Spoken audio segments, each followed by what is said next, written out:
Morning. My name is Steve Maher. Welcome to our continuing series on PSM, RMP, and SVA issues. Today we're going to focus on CFATS, Chemical Facility Anti-Terrorism Standards. I gave you the regulatory citation for your reference. There is an upcoming deadline for some people that have to submit some top screens by November 29th. That's the reason for our webinar this morning. We'll be discussing that at length. One of the challenges with the CFATS rule is there's a lot of things that are potentially confusing. My objective today is to go ahead and shed some light on that, go ahead and clarify, and have you walk away with a more clear understanding of exactly what you're required to do. The main speakers today will be myself, Steve Maher, and also Nick Cabrena, and I'll be telling you what we'll be focusing on in just a moment. As I mentioned, this is part of our continuing webinar series. We do that as part of our technical outreach program to basically share our expertise in the various niche areas that people use risk management professionals for, as well as SVA. On this slide, we list a bunch of different things that we are pretty proficient at, and we help a lot of folks with. The medium that we're using is called GoToWebinar. It allows a lot of people to listen in. We put you on mute initially, so that you can't go ahead and have your conversations be heard by everybody else, and so that people can focus on the speaker. That way you can get by your normal activities at your office, telephone calls, type away, or whatever, and the rest of the world isn't going to be listening in on you.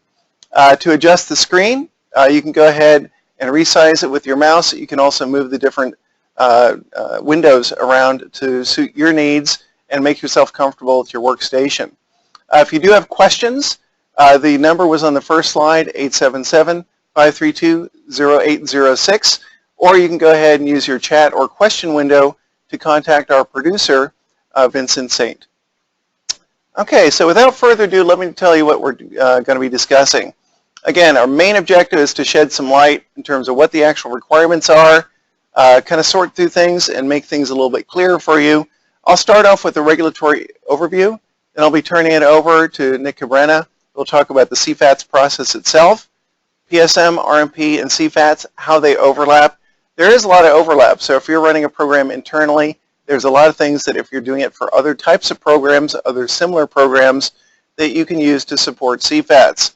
And also CSAT 2.0, some modifications to the chemical security assessment tool have been made, and we're going to talk about what those changes are.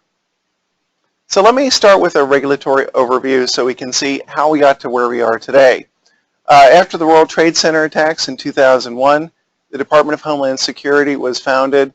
It was originally a cabinet position in the Office of the President, and it evolved into a department, and it includes, they do a lot of different things. A lot of you are familiar with the friendly TSA folks at your local airport. So DHS, the Department of Homeland Security, covers a lot of different areas. And of course, the question was, after the World Trade Center attacks, who should address chemical facility security, which is the core part of what CFATS is all about. Well, the EPA was already charged with looking at facilities with large quantities of airborne toxics and the potential impact on the community. OSHA was also looking at airborne toxics and other things that could happen at plant sites that could impact workers. So who should handle chemical facility security? Well, there was a lot of back and forth. It may not surprise you to note that there's a lot of politics that goes on in Washington. So there's a lot of debate going back and forth between the EPA, OSHA, DHS in terms of who should handle this. And eventually the Homeland Security Appropriations Act in October 2006 had DHS establish risk-based performance standards for chemical facility security. The idea was to assess vulnerabilities and develop site security plans as appropriate to ensure the safety of personnel and the public. As I mentioned, it took a few years to kind of sort through things. The rulemaking first came out in December, the advance notice of proposed rulemaking in December 2006. Because it was chemical facility security related, and this was just a couple of years after the World Trade Center attacks, this rulemaking was fast-tracked, and in April 2007, the interim final rule for CFATS was issued. Basically, what they did is identified what CFATS should entail, what facilities were responsible for, what DHS was responsible for, and identified an initial list of, well, initial requirement that once the chemical list was issued for what people should be doing about that and how they should address that. So let's talk about the chemical list itself. Later that year in 2007, on November 20th, the chemical of interest list came out identifying the types of chemicals that DHS wanted to look at. Also, there's a little typo here. It should be screening threshold quantities, or STQs, for those same chemicals were identified.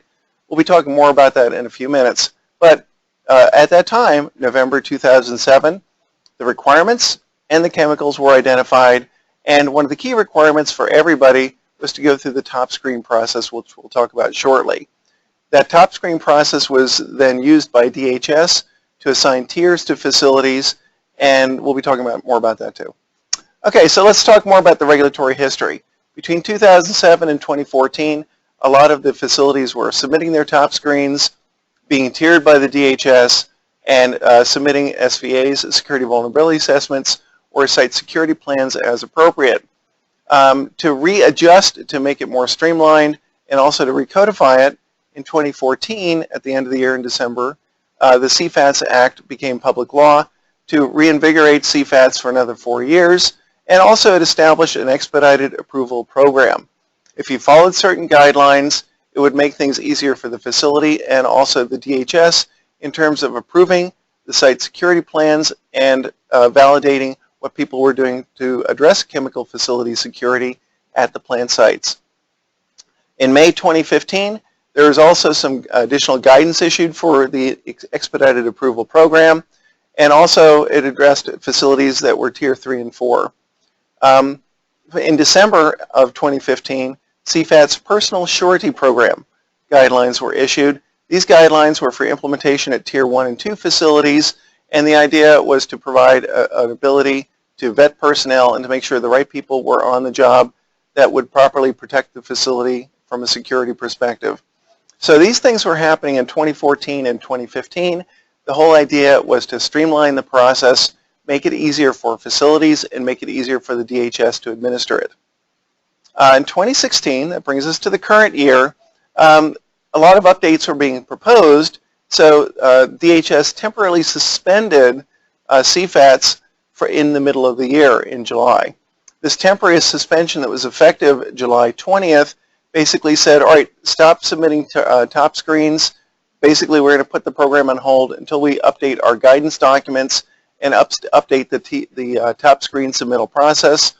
The idea was to replace the portions of top screen, portions of the SVA guidelines and the checklists that were used, and also the site security plans, and encompass that with CSAT 2.0. Previously, the Chemical Security Assessment Tool covered these items. The idea was to streamline and update it. And Nick will be talking more about the details associated with CSAT 2.0 in a few minutes. So these requirements, after CSAT was updated, these requirements were reinstated for doing top screen and submitting SVAs, and that was announced on October 1st with a 60-day deadline, which we'll talk about the nuances of that in a few minutes.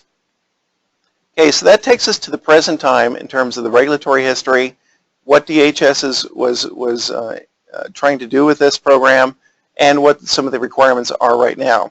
Let's talk about the screening threshold quantities real quickly. These are clearly identified. They haven't changed since, although there are some exemptions that were identified, they haven't changed materially since 2007. They're very closely parallel. A lot of the threshold quantities that are in the EPA's risk management program and OSHA's process safety management rule, there's some good reasons for that. When you're looking at a release of materials accidental, the kind of impact that it can have and what you have to do to respond to the emergency is not dissimilar to what you would do if the same types of releases occurred, but by some malfeasant or somebody who goes out and does it deliberately. So there's a lot of parallels to these programs for that reason. Now, DHS in its threshold screening quantities does differentiate between different types of threats. There's threats of releases, there's threats of theft, and there's also threats of sabotage. There's lots of different types of threats, and for that reason, the threshold quantities can be modified for chemicals to address the specific threats. Let's talk about fuels for just a couple of minutes. This is a common dilemma. Everybody uses fuels as part of our modern life. There's large quantities of these materials out there, and the question is, how do you handle this sensibly? Well, what DHS did is they basically put screening threshold quantities together that address the potential hazard. So if the fuel does not contain over 1% of a release flammable of a chemical of interest, it really shouldn't be looked at. It doesn't need to be looked at for top screen or any of these CFATS programs. If it's not classified as an NFPA4 material, that is, if its flash point is not below 73 degrees Fahrenheit and it doesn't represent an acute potential for ignition or explosion, it doesn't need to be part of the DHS's concern. The logic being that they want to focus on things that the bad guys want to take a look at and maybe use to cause some damage or some problems. There's more information available out there, and consistent with the other programs, PSM and RMP, the threshold quantities are typically 10,000 pounds. Now, one notable exception is propane. The threshold quantity for propane was set at 60,000 pounds. And in the details of Appendix A that was issued in November 20th, 2007, the background for that is they wanted to exclude from having to look at a lot of the retail facilities that handle large quantities of propane. This also lets the DHS focus on those areas that might be considered higher priority targets from somebody who's trying to hurt somebody. So anyhow, there's more detailed information on the fuels exemption. We've provided on our websites. We'll talk more about that in a few minutes. And at the back end of this presentation, lots of links, lots of references to know more about these programs. There's also other exemptions that are listed, and these are included in the July 20th Federal Register issue this year.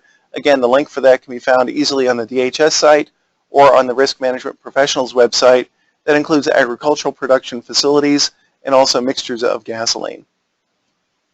So those are the key requirements, the regulatory history, and a lot of the materials that have to be looked at. Let's talk about what's been happening. As I mentioned, a lot of the original rollout of these programs happened in 2007. The DHS has been working with a lot of the facilities directly on their SVAs and their site security plans. And as part of that, there have been a lot of lessons learned. Those lessons learned are what got factored into the modifications in 2014, 2015, and the current year, 2016. There was more than 52,000 top screen assessments that were reviewed by DHS. 3,000 facilities voluntarily removed, reduced, or modified their chemicals of interest that they had on site. There's 2,900 facilities that are currently covered by CFATS, those that have been placed into tiers and are being monitored with respect to SVA and also their SSP programs. Since the inception of CFATS, there have been 2,600 facilities visited, 2,800 authorized inspections, 3,400 security plans. So there have been a lot of things that have been done to address these issues. Okay, so what I want to do is talk about a little bit about some of the programs and then turn it over to Nick to talk more about the CFATS process. First of all, it's an acronym soup. When you're looking at the CFATS program as well as a lot of these other programs, there's a lot of the acronyms that are commonly used. What I want to do is kind of help sort through things to provide some clarity. CFATS, Chemical Facility Anti-Terrorism Standards, that's the overall definition of the program. The program includes top screen, SVA, and SSPs. And CSAT, Chemical Security Assessment Tool, is the tool that helps facilities pull this together and the DHS to do its tiering assessments and identifying what types of SVAs or SSPs it wants. Risk-based performance standards are established. Nick will define those to help people implement a lot of these programs. The security vulnerability assessment uses top screen information and also other potential threat information at the plant site to identify what kind of plans need to be in place. So you look at the threats, you look at the materials on site, You look at potential vulnerabilities and what countermeasures are in place, and then as appropriate, you develop a site security plan to pivot around that. There's also the personal surety program that I mentioned before to identify how you vet personnel, background checks, etc. And also you've got the screening threshold quantities that define whether somebody needs to be in the program in the first place to even have their top screen evaluated. So anyhow, I think at this point I'm going to turn it over to Nick to talk more about the CFATS process. Nick's a chemical engineer, graduate of UC Davis, and he's going to do a great job overviewing the process and telling you a little bit more about CSAT 2.0. Good morning, everyone. My name, again, is Nicholas Cabrena. I'm a project engineer here at Risk Management Professionals, and I'll be continuing where Steve left off at the CFATS process, which I think a lot of you are interested in. What we'll get into here is pretty much we want to define what are the main steps and what are the main portions of the CFATS process, and what are the what are the areas of concern. So I've divided into 4 main steps: user registration, which usually requires facility descriptions of your site, and then we have the top screen, SVA, and SSP. It may seem very daunting at first, but again, we're only looking at, in reality, 3 submittals that we have to potentially submit. I wanted to provide you all with the easy-to-follow flowchart that you can see in the right, and it's pretty much a good indication of where you need to go if you're not too sure where to start. It starts off with identifying chemicals of interest, and from there, you submit a top screen. Top screens will usually be an indicator to the DHS of what you will need to submit after that. We'll get a little bit more into the details of what preliminary tiers are and what further action items you need to do once submitting your top screen. So top screen questionnaire, pretty much the most important part because it is the first submittal requirement of the CFATS process. Just to kind of briefly summarize is that we want to note that the top screen is very important for 2 reasons. One is a way and a comprehensive method of inputting data to DHS, but 2, it allows you to have a copy of facility information digitally. So not only do you have a lot of information on hand that you can look up at any time, but it really serves useful. We had a couple clients that submitted a submittal maybe about 2008, 2009. They were able to backtrack some of that information that they submitted a while back. So it's very important to reference that information and have it on file. The top screen questionnaire categories are broken down to the following. CFATS excluded facility, which pretty much determines do you even need to submit a top screen. So it's more of like a checkbox.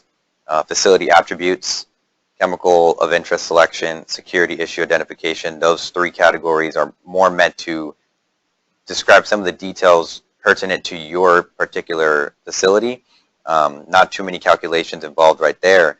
But as we dive into the later 5 bullet points, sabotage, theft and diversion, release toxic, release flammables, release explosives, we start seeing some of the requirements of the top screen, such as distance of concern and some of the on-site quantity levels that you have at your facility.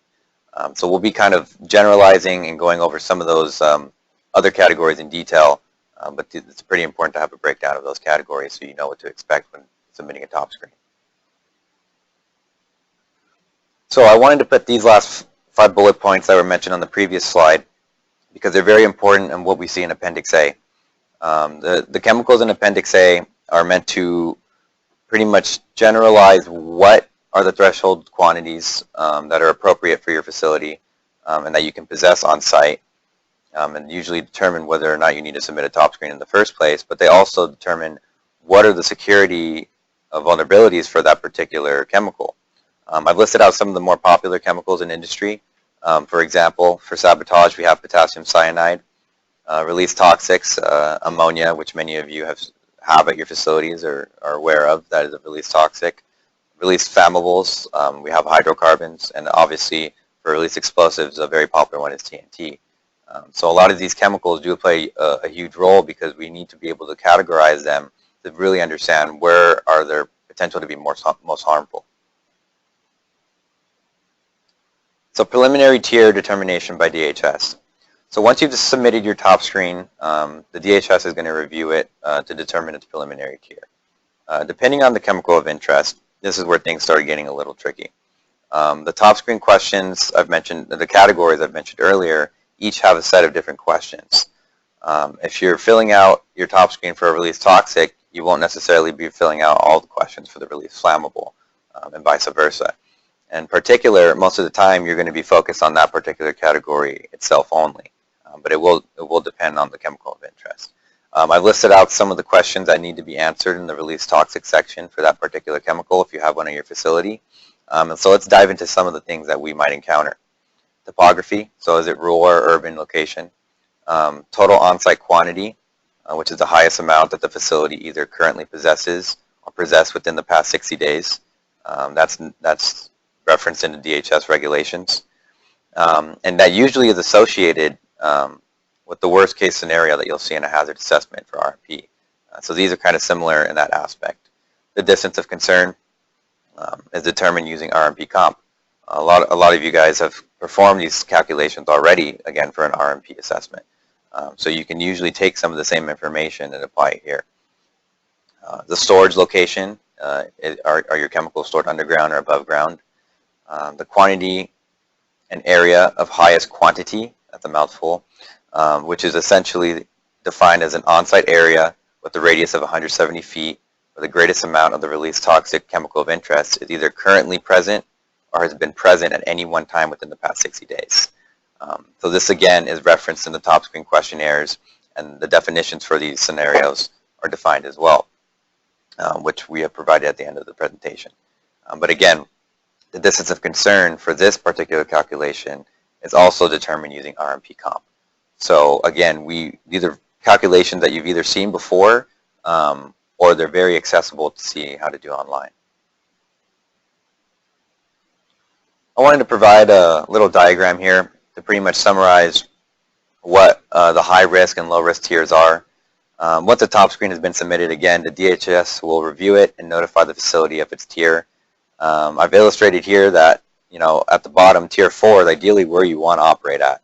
Unfortunately, that is all depending on your chemical of interest. But again, the lower the number, the higher the risk tier. So it really will depend on what kind of facilities, what kind of thresholds, what kind of vulnerabilities your scenario has on where you operate in this range. But this is the general rule of thumb in terms of the risk scenarios. So what I wanted to define here was pretty much once your tier has been determined, what do I need to do and what are the options that I have in terms of my SVA and my SSP.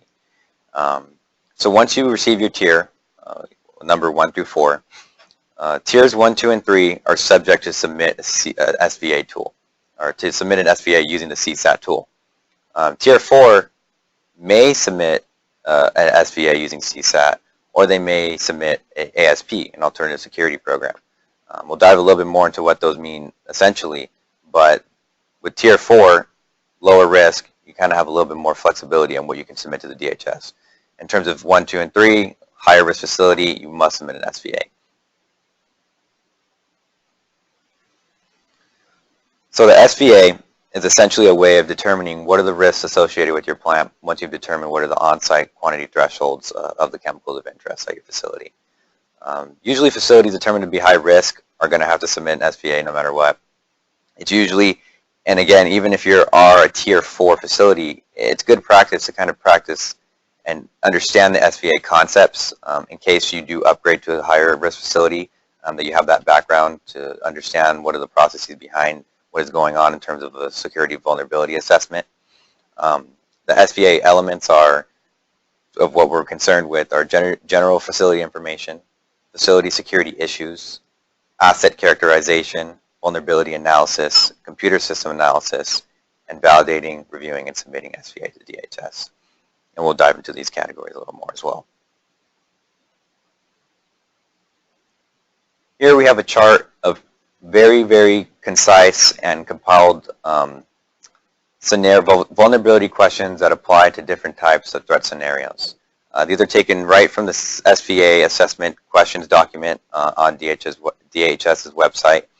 So it's a very good reference that I wanted to put in here so you guys can refer to when you're trying to develop an SVA. They're important because certain vulnerability questions are going to be more applicable to different types of scenarios. As we see in terms of the assault team, so we have potentially a group of terrorists that want to come in, we have a lot more vulnerability questions compared to aircraft. Obviously, an aircraft threat is going to be a little harder to implement against a facility than an assault team or sabotage. Sabotage is usually a high risk in a lot of different scenarios because those can be performed within the facility. So there are proper measurements that are assessed and used to pretty much prevent these scenarios from occurring, and we're going to talk about those right now.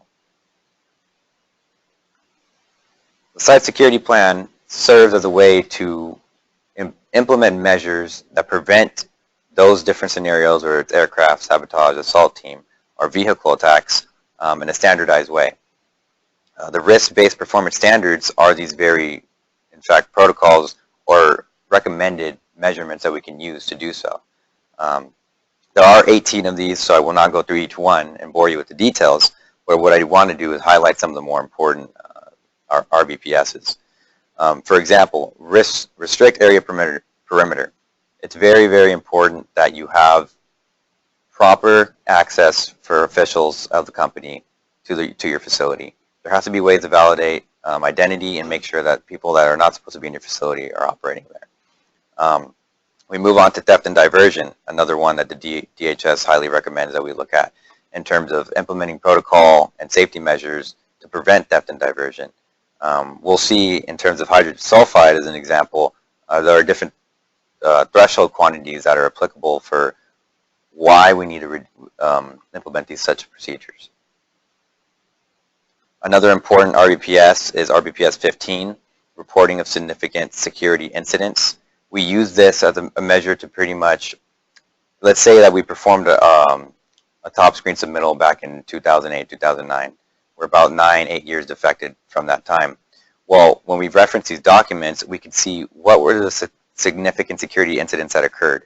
What were we doing right at that time? What were we doing wrong? We can implement some of those procedures and see, well, where can we implement more protocols in a certain department to enhance that we don't have certain incidents in terms of theft, or have certain incidents in terms of leaks, or certain incidents in terms of elevated threats. What are ways that we can help ourselves internally to prevent all these other occurrences? And I think it's important that we really discuss some of the PSM, RMP, and CFATS overlap. A lot of these quantities do, as Steve mentioned, have a lot of similarity. They're all government agencies that do operate in their own respective fashions, but they do tie in together very nicely in terms of what we're pretty much trying to achieve, and that's hazard mitigation. As we see in some of the other types of agencies in terms of OSHA with PSM or EPA with RMP, it's important to realize that a lot of these facilities, a lot of these programs are trying to ensure hazard prevention. And it's important to really realize that a lot of the similarities are present, but there are nuances into why they are different. And it's important to classify those differences. Here I've broken down the regulators, as I've noted before, but I think it's important. Let's start with the primary objectives of each program. CFATS, community protection from deliberately induced events. PSM, worker protection from accidentally induced events. RMP, community protection from accidentally induced events. These are very vital to understanding how each different program operates. And then we dive into the chemicals. While CFATS and PSM both are concerned with toxic, flammables, and explosives, RMP is more concerned with toxics and flammables, not necessarily explosives. We want to look at how CFATS affects the community as a whole with weapons and chemicals that can be used for terrorism, whereas PSM is more concerned with the impact on worker safety and health, usually directly to operators on site. And then we look at RMP as well. We're looking at the safety and health of the community as a whole and from an environmental perspective. Here we've listed some of the most popular or more common chemicals in industry and kind of the contrast between some of their threshold quantities. As Steve mentioned earlier, we did talk about propane and how CFATS is a little bit more lenient on that. But I think what I wanted to point out a little bit was hydrogen sulfide. As we can see, CFATS and RMP are pretty similar, or are identical on their threshold quantity of 10,000 pounds. However, PSM is 1,500. And then we start thinking about, well, why is that so? And I think it's important to kind of give a background and perspective on this. When we look at CFATS requirements most of the numbers you're going to see are from a release perspective. What happens, what are the thresholds for a release in terms of the total on-site quantity? For example, that can differ greatly for a attack scenario, where I noted here we're 45 pounds for hydrogen sulfide. If there's a threat of theft, we're only looking at 45 pounds. So that 10,000 pounds has been reduced to 45 due to a different attack scenario. So there's a lot of different classifications for why we're going to be looking at certain thresholds, why they're important for SVAs, why it's important to identify what are the different scenarios applicable to your particular facility, and how we can combat that. That's why it's always important to not assume that every value is going to be the same amongst all the programs, and make sure to cross-reference each respective threshold table. But as a rule of thumb, CFATS and RMP are generally the same, and we see that for many of the chemicals involved. But when we start looking at standards implemented by OSHA, that's when we start seeing some differences. So for the submittal requirements, this is starting to get more into what is going to be the courses of action that we need to take in terms of what these regulations are, what these regulations mean. But as a brief overview, CFATS requires a top screen. Top screen is pretty much your indicator of what your further actions need to do. As I noted here, top screen means, do I need to submit an SVA and or an SSP? For PSM, there are not necessarily submittal requirements, but there are documents that are usually important to keep on hand in terms or in case an audit occurs. RMP, a risk management plan, is meant to be held on file, and again, other documentation is intended to have on hand in case of an audit. The key elements of CFATS is the top screen submittal really summarizes the key characteristics of the facility, and a lot of those details come from an RMP hazard assessment, again with the dispersion modeling and the distance of area of concern. PSM, I've listed out a lot of the elements that you've seen many times for your convenience, but again, these are pretty much the embodiment, the framework of the RMP prevention program. And then as for RMP, we have our standards and our elements that are important for RMP: hazard assessment, prevention program, emergency response. CSAT 2.0. So diving into what exactly is CSAT 2.0, what are the differences from CSAT 2.0 from CSAT 1.0 essentially, and what do we need to know? Again, we're going back to what happened earlier in 2016. The DHS temporarily suspended the requirement to submit top screens and SVAs in order to allow for this more phased out implementation of CSAT 2.0. Giving about 6 to 7 months for this implementation will allow facilities to now, again, look at this November 29th deadline, and for facilities that have come in contact with the COI or possession of a COI or haven't complied with the top screen requirement now have an ability to do so, and now there's a mandate to submit it by the 29th of November. Notable changes in CSAT 2.0 include, or for an overview, let's start with an overview. A lot of the changes were not very technical. A lot of it was reductions in the number of overall questions, a comprehensive addition of some questions to another category, and a lot of them included new questions added to different categories, but essentially here is a comprehensive breakdown of what occurred. For SVA, we have 8 new questions. Not too much, not too many daunting tasks here. With the SSP, there's a little bit more of a makeover here. There's options in the actual CSAT tool to select different categories and different options, but in total there's about 3 to 4 questions added to the SSP. So from CSAT 1.0 to CSAT 2.0, we lost about 10 questions with the comprehension of adding and subtracting. And I'll head over to Steve, and he can talk about some of the summary of current CFAT requirements. Okay, Nick, thank you very much. And audio coming through okay, Vincent? Okay, well, I'll continue assuming that everybody can hear me. All right, what I'd like to do is briefly summarize.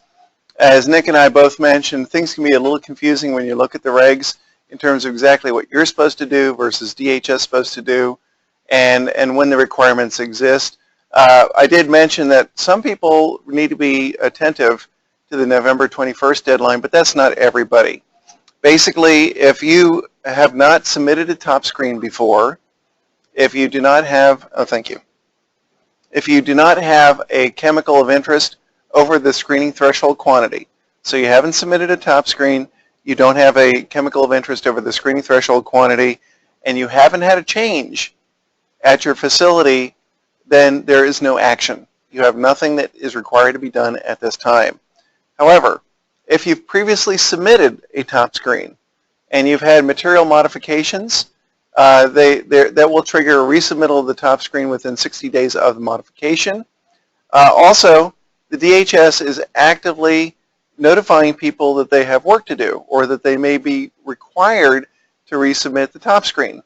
So if you have material modifications, you know you have to do it immediately or by the November 29th deadline. If you received a notification in August, read it carefully and take a look and see if it's requesting you to take any action. Most of the notifications were starting to be mailed out on October 4th, and they were mailed out in phases by DHS, specifically requesting updates to top screen, your SVA, or something else. So take a look at what you're being notified to do. If you've got a chemical of interest over the screening threshold quantity and you haven't previously submitted a CSAT top screen, again, November 29th is your deadline for making sure that top screen does get submitted. There are penalties involved if you violate, I believe the wording is violating a compliance order. Now, exactly what that refers to is not defined in some of the literature I've looked at, but the penalties can go upwards of $25,000 a day, and the DHS has the authority to have a cease and desist operation at your plant site. So it's important to take a look. Have you seen any changes? Have you made any material modifications to your facility that can include sale or transfer of property, significant increases or decreases of the chemical of interest, changes to your process? All those things can constitute material modifications where you're required to resubmit your top screen and possibly, if you've already submitted those, your SVA or your SSP. So, what should you be doing? Well, obviously, if you do have to do a top screen because of material modifications or because you've been requested or because you've just become in possession of your chemical of interest, you want to make sure that you follow the rules and resubmit top screen. It's not difficult. It's the CSAT 2.0 program was designed to streamline it and make it as straightforward as possible. Obviously, if the DHS has made a specific request, either in its earlier letters or pre-notification or in the batches that got started getting sent out on October 4th, you want to make sure you comply with that. There are penalties involved.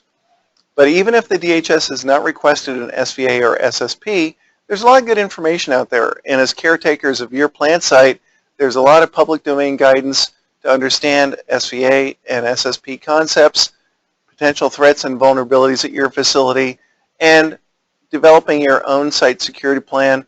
Doesn't have to be complicated, but something that's commensurate with the nature of the potential threat or vulnerability at your facility. Now that's if you did a top screen and you haven't been put into one of the tiers where DHS has requested an SVA or SSP. Well, what if you haven't had to do a top screen at all? Well, still, if you're the site security manager, you have interest in protecting your employees and protecting the public with whatever materials you've got on your site. There's a lot of publicly available information on SVA and SSP. A lot of this doesn't have to be complicated, things that you can do yourself, and you can selectively apply those elements that apply to you. So the key thing here is be vigilant, understand what the requirements are, and move forward to address things at your plant site that are either consistent with the requirements or consistent with being a good corporate citizen in your community. So we'll be moving forward to a question and answer period where Nick and I can take questions and go ahead and address any concerns you have. If you really like to start some dialogue, our producer Vincent Saint can take you off of mute and you can participate, or if you want to pose a question in the question or chat box, that's fine. So while you're thinking of your questions, I just wanted to identify we have provided additional information here in this presentation that got sent out to you, a lot of publicly available links for getting access to stuff, And because we have to do it too, on our website we've distilled some of the key areas that you have that provide CFATS regulatory information, and also some of the guidebooks and other things that can help you with your programs off of our website on the SVA page and also the regulatory updates page. Again, a lot of references are provided. I also want to let you know that this is part of an ongoing technical outreach program. We do provide webinars. Our main objective is to be at the top of our game, where we're making sure our own staff here are up to speed with respect to requirements and best practices. And this is a continuing endeavor for us. And then we don't mind turning on the camera and sharing these best practices too. The next webinar is on November 9th. It's on IIAR standards and how they apply to RAGAGEP. And I always mispronounce IIAR. And so anyhow, it should be very informative, and I hope you tune in. So with no further ado, I'd like to invite Nick back to the podium, and we can go ahead and answer any questions that you guys want to hit us with. Okay, so I have a question here. It's I submitted a top screen back in 2009. Do I need to resubmit another top screen? Sure. Do you want to get started? Yeah, I can start with that question. So that's a great question. It's a question that we'll probably be getting a lot, and a lot of other facilities have. Well, this depends on several factors. If you've had modifications to your COI in the facility, it might be subject to resubmission of a top screen. If you required a different COI in terms of threshold or just a different chemical in general, it might be subject to resubmission.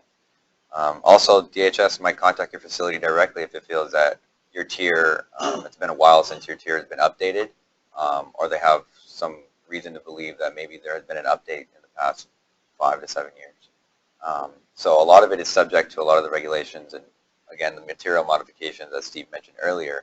But it is a safe bet to resubmit one if it's been more than 5 years, because there have had to been some changes to a facility in some retrospect. Right. The quotation that we got from DHS for what constitutes material modifications, we've posted on our regulatory updates page. We have a question from the audience. So if we have calculated maximum intended inventory of ammonia in a refrigeration system for PSM RMP, would the quantity reported to DHS ever be different? Okay, that's a good question. DHS does require the maximum single location, and they do provide a radius associated with that of materials within a certain radius. So there are conditions where it might be different, but it'd be rare.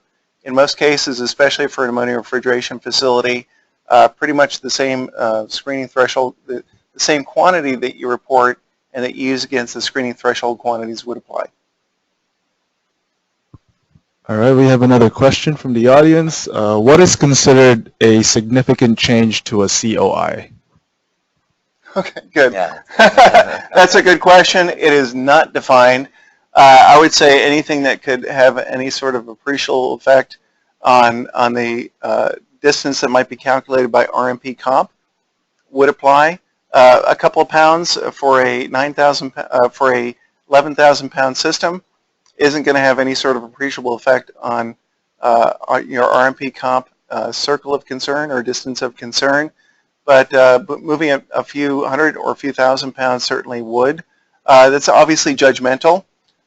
In all cases like that, if you feel if it's a change that would impact RMP and PSM, chances are you want to think about it impacting CFATS and DHS's perspective too.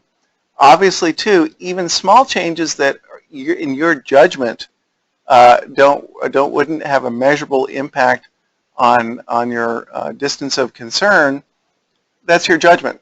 So if there is any question to that judgment, and that if DHS's judgment could be different, then that's something that you'd want to go ahead and resubmit.